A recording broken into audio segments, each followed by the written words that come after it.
नमस्कार मंडळी, कसे आहात आपण सगळे? तर आपल्या सगळ्यांचं पुन्हा एकदा स्वागत आहे नवीन एका पॉझिटिव्ह व्हिडिओमध्ये. मेरी नींद मेरा चैन मुझे लौटा दो. तर मंडळी घाबरू नका, मी बाथरूम सिंगर आहे. पण हे जे गाणं आहे ना, ते सध्या आपल्या फॅन्ड्री काकूवर 100% सूट होत आहे बरं का. ते कसं मी तुम्हाला थोड्याच वेळामध्ये सांगणार आहे. सगळ्यात आधी आपण ह्या आपल्या नागिन फनाली काकूबद्दल जरा बोलूया. काय हो फनाली काकू, तुम्ही मला ब्लॉक करायला तुमची लायकी तरी आहे का हो? अहो तुम्ही मला ब्लॉक करायला, मी अजून तुमच्या चॅनलला कधी बोलते ना ढुंकून पण बघत नाही आणि कधी चुकीने कमेंटसुद्धा तुमच्या चॅनलला मी कधी केली नाही आहे. त्यामुळे तुम्ही मला ब्लॉक करण्याचा प्रश्नच येत नाही. हड उड. आणि तुम्ही स्वतः 24 तास वास काढत येता प्रत्येकाच्या कमेंट बॉक्समध्ये. कोणी काही कमेंट केली, कोणी तुमच्याबद्दल बोलले का, हे वास काढत शोधत तुम्ही येता. आणि तो स्क्रीनशॉट वगैरे कोणी तुम्हाला पाठवायला बसलेला रिकामा नाही आहे, कळलं ना. तुम्ही स्वतः माझ्या व्हिडिओला ज्या ब्लॉगर्स लोकांनी कमेंट केल्या आहेत ना, त्या तुम्ही स्वतः वाचता, जेणेकरून तुमचा जळफळाट होतो की इतके मोठे ब्लॉगर्स एवढ्याशा कमी सबस्क्रायबर्स असलेल्या रोस्टर्सला कमेंट करत आहेत, ॲप्रिशिएट करत आहेत. आपल्याला तर कोणी ढुंकूनसुद्धा बघत नाही. तर तुमचा इतका जळफळाट होतो ना ह्या सगळ्या गोष्टीमुळे. त्यामुळे तुम्ही ह्या अशा पद्धतीनेच तुमच्या लोकांची दिशाभूल करून लोकांना काहीही सांगत आहात तुम्ही, कळलं का. आणि ते जे कमेंट आहे ना, तुम्ही स्वतः येऊन बघता, तुम्हाला कोणीच कधी स्क्रीनशॉट काढून पाठवत नाही, हे सत्य आहे. उगाचच लोकांची दिशाभूल करू नका तुमच्या भोळ्या भाबड्या नसलेल्या जनतेची, कळलं का. आणि इतके निर्लज्ज बायका आहात ना तुम्ही, तुम्हाला अक्षरशः कोणी भीक घालत नाही, तुकडा टाकत नाही. त्यामुळे तुम्ही वारंवार या 4-5 लोकांना रोस्ट करता आणि त्यांच्या जीवावरतीच तुमचं सगळं काही चाललेलं आहे. आणि म्हणतात ना, जित्याची खोड मेल्याशिवाय जात नाही. आणि कुत्र्याची शेपूट कितीही सरळ करण्याचा प्रयत्न केला तरी ती वाकडीच. तर तसंच तुमच्या ह्या रोस्टर्स लोकांचं आहे, कळलं का. तर तुमचं कसं आहे, आता तुमच्यावर FIR वगैरे झालेली आहे, इतकं एवढं सगळं मोठं प्रकरण झालेलं आहे, तरी तुम्ही एवढे बोलतात ना, चोरी करून अगदी आपली मान आणि छाती अगदी ताट करून तुम्ही चालत आहात. म्हणजे तुम्ही बघू शकता मंडळी, किती निर्लज्ज आणि बोलतात ना खालच्या पातळीच्या ह्या बायका आहेत. त्यांना कशाचीच लाज नाही आहे, जनाची नाही, मनाची नाही, कायद्याची भीतीसुद्धा या बायकांना नाही आहे. आणि काय हो फॅन्ड्री काकू, तुमची तर आता दिवसाची रात्रीची झोप, तहान, भूक सगळं काही हरवलेलं आहे असं तुम्ही तुमच्या व्हिडिओमध्ये सांगत होतात. काय हो, म्हणजे आता ही वेळ आता तुमच्या स्वतःवर आलेली आहे, तर टरकली का तुमची. म्हणजे हाच त्रास तुम्ही जेव्हा सोनाली ताईला, आपली हाऊस क्वीन धनश्री किंवा आपले जे इतर ब्लॉगर्स आहेत 4-5 त्यांना देत होतात, तेव्हा त्यांच्या मनाला किती यातना झाल्या असतील, किती त्यांना त्रास होत असेल. इतकंच काय तर त्यांच्या फॅमिलीला सुद्धा किती त्रास झाला असेल, लहान मुलांना किती त्रास झाला असेल, याचा कधी विचार केला आहे का हो तुम्ही. आता स्वतःवरती थोडंसं काही झालं की लगेच तुमची तहान, भूक, झोप सगळं काही हरवलेलं आहे असं सांगत होतात ना तुम्ही व्हिडिओमध्ये. म्हणजे आता ह्यांचे कर्म यांच्यावर फिरत आहेत मंडळी. त्यामुळे आता ह्या लोकांची एवढी टरकली आहे ना, ह्या फॅन्ड्री काकूचं ते विचारूच नका. व्हिडिओज येणं बंद झालेलं आहे. आणि काय हो, तुम्ही त्या धनश्रीला किती टॉर्चर करणार आहात, तरीसुद्धा ती इतकी स्ट्रॉंग आहे ना. आणि तुमचं म्हणणं काय आहे की धनश्री इतर ब्लॉगर्सला चढवत आहे, स्वतःचं नाव बदनाम झालं आहे, त्यामुळे ती आता बाकी ब्लॉगर्सला पण तिच्या ह्याच्यामध्ये घेत आहे, जेणेकरून तिला समाधान वाटेल. आणि ती झुंडमध्ये येऊन आता दुसऱ्याच्या खांद्यावर बंदूक ठेवून आमच्यावरती वार करत आहे. अरे, दुसऱ्यांना चढवायला, दुसऱ्या लोकांना ह्या सगळ्यामध्ये खेचायला ते बाकीचे ब्लॉगर्स काय दूध पिते बच्चे आहेत का? त्यांना स्वतःची अक्कल नाही आहे का?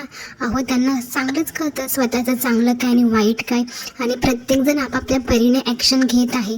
धनश्री का बरं प्रत्येकाला प्रवृत्त करेल हे सगळं करण्यासाठी, आणि ती एकटी हे सगळं करत आहे, अगदी धीराने आणि आत्मविश्वासाने करत आहे. खरंच ही गोष्ट खूप म्हणजे खूप कौतुकास्पद आहे धनश्री तुझ्या बाबतीत.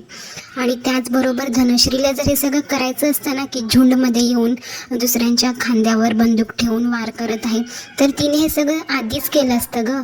तिला आता हे करायची काय गरज होती. ती सगळं एकटी लढत आहे सुरुवातीपासून. आणि हे ब्लॉगर्स लोक आता कुठे ह्या सगळ्या गोष्टीला प्रतिकार करत आहे. तर तुमची टरकली आहे ना एवढुशानेच. आता पिक्चर अभी बाकी है दोस्त, आगे आगे देखो होता है क्या.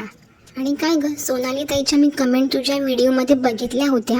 तू स्वतः त्या हाईड करते, मध्येच अनहाईड करते, मध्येच डिलीट करते आणि म्हणे काही कमेंट आपोआप डिलीट होत आहेत. याच्या आधी तर कधीच तुझ्या कमेंट डिलीट झाल्या नाही ग. इतक्या घाणेरड्या आणि निकृष्ट दर्जाच्या कमेंट तुझ्या व्हिडिओ खाली असतात, त्या तुला कधी वाटलं नाही ग डिलीट कराव्या? आणि हिच्याच बरं कमेंट डिलीट झाल्या आणि डिलीट झाल्या म्हणते परत येतात त्या कमेंट. असं कसं बरं?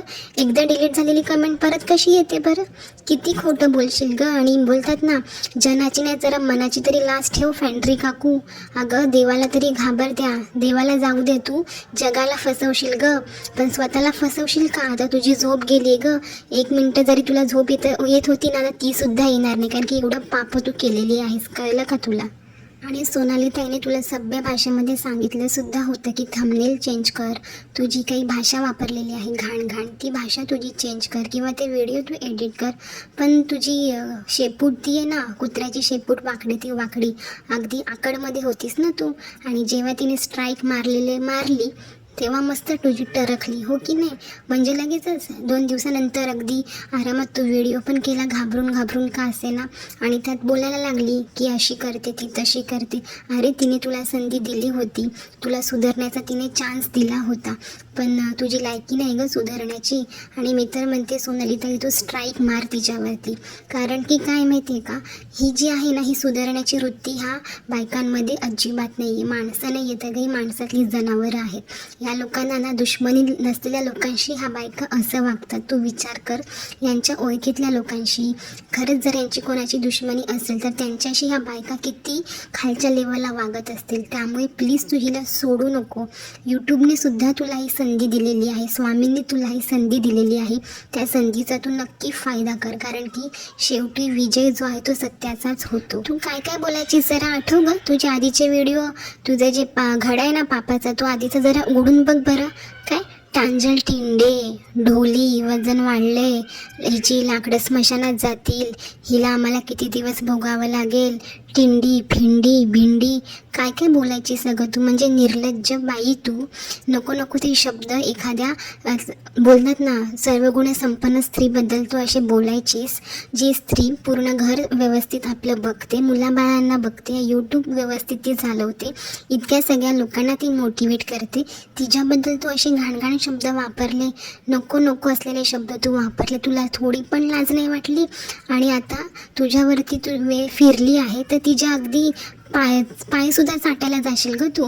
म्हणजे काय प्रांजल, सोनाली ताई, आहो जाओ, म्हणजे तुझं पूर्ण बोलतात ना रावणासारखा चेहरा ग, 10 तोंडाची माकडी नाही.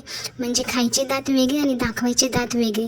आता वेळ आली तुझ्यावर की लगेच तिला आहो जाओ करायला लागलीस, ताई करायला लागलीस. म्हणजे किती नीचपणाचा कळस आहे ना, याचा जरा विचार कर. आणि आरशात बघ जरा स्वतःला, तुझं जे प्रतिबिंब आहे ना तेच तुझ्यावरती हसेल ग, निर्लज्ज बाई.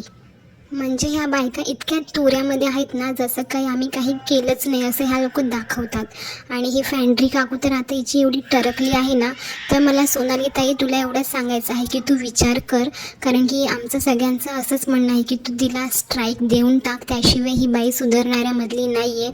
मला तर वाटतं ही स्ट्राईक देऊन पण सुधारणाऱ्यातली नाहीच आहे. पण तुला जी संधी दिली आहे ना यूट्यूबने, स्वामी महाराजांनी, त्या संधीचा तू सोनं कर, फायदा घे आणि खरंच तिला एकदाची चांगली अक्कल घडू दे, हेच मला तुला सांगणं आहे. तर मंडळी, आजचा व्हिडिओ मी इथेच संपवते.